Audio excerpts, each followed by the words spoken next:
It was an unusually cold night, and the snow was falling slowly, covering the street with a soft white carpet. I sat on the couch, sipping my hot coffee while the faint warmth from the fireplace spread through the room. Outside, the world felt like a different realm, dark, desolate, silent, except for the sound of frozen raindrops tapping against the window. Then, the knocking came. It wasn't ordinary knocking. It was quiet, measured, almost rhythmic. I turned toward the door. Who would knock at this late hour?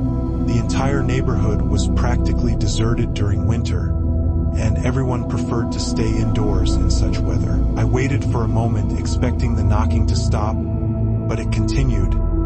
Same rhythm, same coldness. I set my cup down and stood up slowly. When I opened the door, I found a man standing there, surrounded by the accumulating snow. He was wearing a long black coat, speckled with remnants of ice. His hat hid most of his face, but I could see his lips moving slightly before I heard his voice.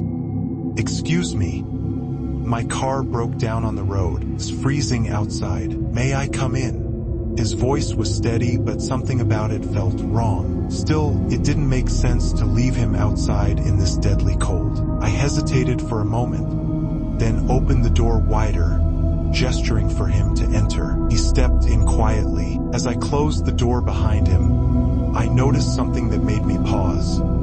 There was no trace of snow on the floor where he stood, even though his shoes should have been completely wet. "What's your name?" I asked, trying to break the silence. He turned to me slowly, as if my question was unexpected. Then he replied with a smile that never reached his eyes. "Adrian." "Adrian what?" "Just Adrian." Something in his tone made me feel like I was part of a test I hadn't realized I was taking. He sat in front of the fireplace, watching the flames in silence. But he didn't try to warm his hands, didn't move his frozen fingers, didn't show any signs of feeling the cold. He just sat there, still. But not because of the weather. After a moment, he looked at me and asked in a quiet voice, "Do you live alone?" A chill ran down my spine. It wasn't just a question. There was something in the way he said it, as if he already knew the answer. I tried to act natural, forcing a small smile as I said, "Why do you ask?" He didn't answer.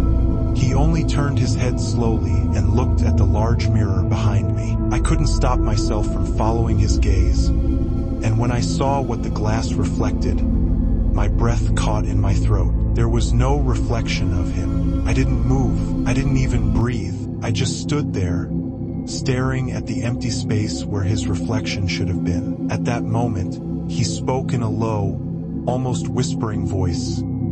"You finally noticed." A shiver ran through me, but I couldn't respond. I tried to take a step back, but my feet wouldn't move. It was as if I was frozen in place, not by the cold, but by him.